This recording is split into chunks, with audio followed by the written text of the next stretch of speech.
Hello, friends. This is Dave Hurwitz, executive editor at ClassicsToday.com, here with 21 20th century masterpieces for string orchestra. I promised I would do this eons ago when I did the ideal romantic string orchestra pieces, and then I forgot all about it. And one of you graciously reminded me about a week ago. And so I thought I'd put it together. But rather than doing the ideal list, there's so much great music for string orchestra written in the 20th century.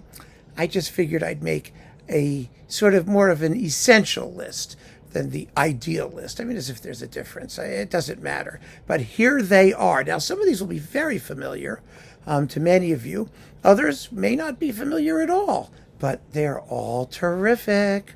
Oh my, and what a wide range of styles and idioms and things like that. Oh, it's so much fun to go through these pieces. It's like a synopsis of the entire 20th century in one medium. So, you ready? First, Jolie Braga Santos, his Concerto for Strings in D major. This is Braga Santos. He's a Portuguese composer, in case you don't know. We've been pushing him lately. You can hear a lot of his stuff. In fact, you can hear all of these pieces on YouTube. So, just if you see something that intrigues you, just type it in and sample it. You can do it in a second. It's so easy now.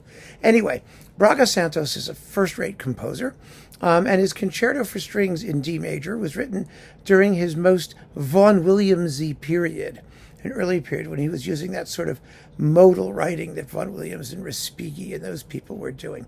It has such a catchy finale. Oh, you're not going to be able to get it out of your head. It's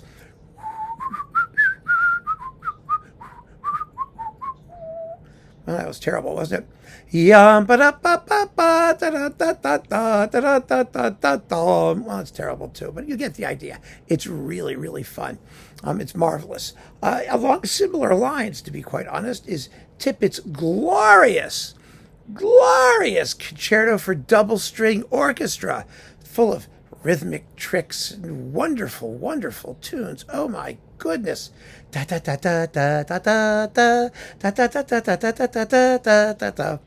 I can do the incipits for all of these pieces, but I'm not going to. The Tippett is just marvelous and gets way too little attention. His Fantasia Concertante on a theme by Corelli is also for string orchestra, and it's a more complex work and a denser work, I think. But the Concerto for Double String Orchestra is just more fun. I mean, who are we kidding? The Ginastera Concerto for Strings. This is a reworking of his second string quartet, but it's rewritten and reimagined for the new medium. And it's fun. It's full of his sort of expressionist, Argentinian, atonal, rhythmic, hallucinatory. You can't describe it. You just have to listen to it. It's absolutely marvelous. Passionate and intense. Oy, oy, oy. Schoenberg, Verklârte Nacht, Transfigured Night. It's all about moonbeams on a uterus or something like that. I don't know. It's 26 minutes of chromatic sludge followed by a D major chord, which is absolutely glorious. Is it worth the 26 minutes of chromatic sludge? Well, that's up to you. But it is a early 20th century masterpiece and one of Schoenberg's most popular works, to the extent anything he wrote is popular. Honegger, Symphony No. 2. Now, technically, if you're going to be really technical, this is not a work strictly just for string orchestra, because at the very end, there's a chorale. Da, da, da, da, da, da. Well, never mind. But, and it's scored for strings with a solo trumpet ad libitum. You can leave the trumpet out. It doesn't really make any difference at all. Most performances include it. But it is otherwise a work completely for string orchestra. And for example, Michel Plasson did it completely for string orchestra. So it qualifies as a work for string orchestra, and I don't think anyone's going to much argue about it. Bartók's Divertimento for string orchestra. Oh, that's so much fun. It's really just a beautiful work. He wrote it for Paul Zacher, like so many of the pieces in this collection were written for Paul Zacher. It's a good half hour. It's a serious piece. It's called Divertimento because it's supposed to be lighthearted, but it's actually has a good measure of depth to it. And it's quite intricate. I mean, it's beautifully written in three big, juicy movements. And the opening is chunk, chunk, chunk, chunk, chunk, chunk, chunk, chunk, chunk, bum, bum, bum, ba-da-da. Like I said, I wasn't going to do that. But it's really fun. Strauss, Metamorphosen. Well, it's more chromatic sludge. 28 minutes this time, all the way through. This is a very tragic piece, a very beautiful piece. For all its sludgeosity, it's for 23 solo strings, I think, is what it's written for. It's music of remarkable contrapuntal intricacy and density. It's based on a little fragment, for the most part, of Beethoven's Eroica Symphony Funeral March. It's Strauss's memorial, his testament to the Germany that the Nazis destroyed. And it's really deeply, deeply moving and expressive. Beautiful, beautiful work. Britten, variations on a theme of Frank Bridge. Oh, this is fun. These are variations as character pieces. There's like an opera aria and a serenade and a funeral march and a thing and a stuff. You know, it's each variation is a little character piece based on Frank Bridge's tune, and it works marvelously well. I mean, it's a brilliant, brilliant piece of music. So that's fun to listen to. Then we've got Alban Berg. We're doing a couple members of the Second Viennese School. His three movements from the Lyric Suite, which were arranged for string orchestra from the Lyric Suite, which is a 6-movement work for string quartet. And then he enlarged 3 of the movements to make a sort of slow, fast, slow triptych, which is really marvelous. Listen to Karajan's recording. It's incredible. With the Berlin Philharmonic as part of his Second Viennese School thing. It's really quite something. Herbert Howells, his Concerto for String Orchestra. This is one of the big masterpieces for string orchestra for the first decades of the 20th century. Herbert Howells was a very, very fine composer, a very serious composer, a thoughtful composer. His Requiem and Hymnus Paradisi are sort of his biggest works, but he wrote very intricate, large sacred works for chorus and orchestra. And earlier in his career, he did quite a few orchestral pieces, concertos and the like. And this concerto for string orchestra is a major, major statement that also deserves to be better known. It's reputedly, technically, extremely difficult for the orchestra, which may be why we don't hear it as much as we should. Then, of course, there's Stravinsky's Apollo, his study in what he called white sonority. It's, one of his classical Greek plays, along with Orpheus and, those things. And Persephone, and, he did a lot of classical Greek stuff. And Apollo is written just for string orchestra.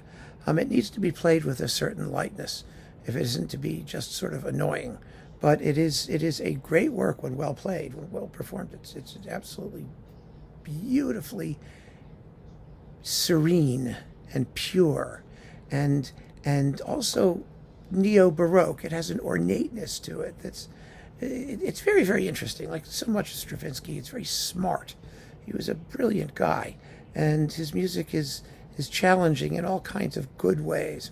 And we had, oh my goodness, Lou Harrison, his Suite for Symphonic Strings. This is one of his largest works. It's in like 9 movements. It lasts around 40 minutes. It's a big, big statement. He wrote it, I think, in 1960 or thereabouts.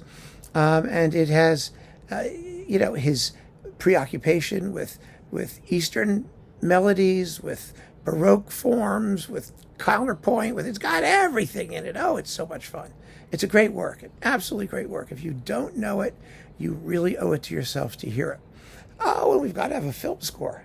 Of course, we have one of the greatest film scores ever is written for string orchestra. Psycho! Do I need to tell you? And Herrmann was very, very, very involved with arranging Psycho. I mean, there are several suites. He played one, then there's a concert sort of suite thing, and then there's, the full film score if you want, and other people's suites and arrangements. It's just incredible music. Fabulous, fabulous music for one of the great thrillers of all time. And the music certainly fits. It fits perfectly what we see on the screen, and it works really well away from the screen. It really, really does. It's grim. It's dark. People like it because you get this, this squeak, fweek, fweek, fweek with the shower scene thing and all that stuff. But Most of the music is quite brooding and slow and grim, and it's really powerful stuff. Shostakovich, arranged by Rudolf Barshai, is Chamber Symphony in C minor, Opus 110A. Now, there are a few of these pieces. Some of them have woodwinds, some of them are just strings. There are 4, actually, that Barshai arranged. And the famous one is the arrangement of String Quartet number 8 in C minor, which is Opus 110A. Opus 110 nothing is the string quartet. And it's devastating. And it works fabulously in the version for string orchestra. It had Shostakovich's approval, and it's fantastic. Definitely a masterpiece for string orchestra. And if after hearing like Psycho and then Shostakovich, you're a little bit, you need something that's balm for your soul. Well, of course, you have to hear the Vaughan Williams Fantasia on a theme by Thomas Tallis.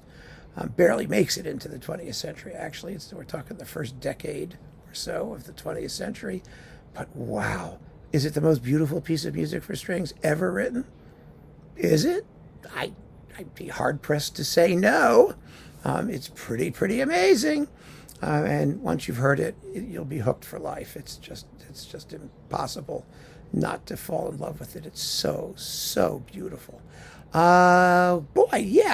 Korngold, his symphonic serenade. This is one of the concert works he wrote after the Second World War, the brief period before he passed away. He was only 50 when he died. He wrote his symphony and the violin concerto and this huge symphonic serenade for the Vienna Philharmonic, actually. I'm not sure they were all too happy to get the gift. It's a tough piece to play, but quite splendid. It's gorgeously conceived for the string orchestra, and it's rich and juicy and yummy and not well known. And it deserves to be because it's big. It's big and it's major. Then we've got Kurt Atterberg, Swedish composer who wrote a whole batch of beautiful symphonies. He died fairly late, like in the 40s or 50s or something, but he was a romantic to the core. And he wrote a Sinfonia per archi, a symphony for strings, which is absolutely lovely, totally unknown and gorgeous. It's on CPO, if you want it. I mean, that's where the recording is hatching, along with his other music for string orchestra, which is much less significant. But this is a major statement, and it's pretty spectacular, it really is. Then Carlos Chavez, the fabulous Mexican composer, his Symphony No. 5 is written for string orchestra. And again, it's his Symphony No. 5. He only wrote 6. It's quite the piece. It sounds quite Chavezian. I enjoy it very much. It's a somewhat dense but really brilliant piece of writing. And if you don't know Carlos Chavez, other than like the Sinfonia India or something like that, you should hear his other symphonies. They're very, very interesting works. Then we've got John Adams, Shaker Loops, one of the defining moments in musical minimalism. A terrific piece that was originally written for solo strings and is now, but later it was replaced by the version for full string orchestra. If you like, minimalism that starts to become something that maybe be a little more than just plain minimalism, you got to give John Adams a listen, because he's really got more substance than a lot of the merely repetitious minimalist stuff. Although this is early in his career, this is before he started branching out into all of those other things. But it's an awfully interesting piece, and it's been recorded several times, and it's quite lovely. Then we've got Karl Amadeus Hartmann. His Fourth Symphony is also for string orchestra, just string orchestra. And it's a powerful neoclassical work, with grinding dissonance, but really strict control of form in several movements. Definitely something worth hearing. And last but not least, George Rochberg, that marvelous American composer who gave up being strictly serialist in favor of finding his own idiom, which mixed dodecaphonic with tonal elements. And one of the most beautiful pieces he wrote is the Transcendental Variations, which is a string orchestra version of the slow movement of his Third String Quartet. And it's fabulous. It's wonderful. It's imaginative. It's timbrally inventive. It's approachable, but without ever pandering, and it has a sort of ethereal and expressive universe that is all its own. It's really quite lovely, very substantial, almost 20 minutes long.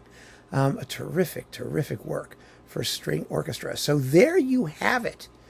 21 20th century masterpieces for string orchestra. Get listening. This is a lot of stuff.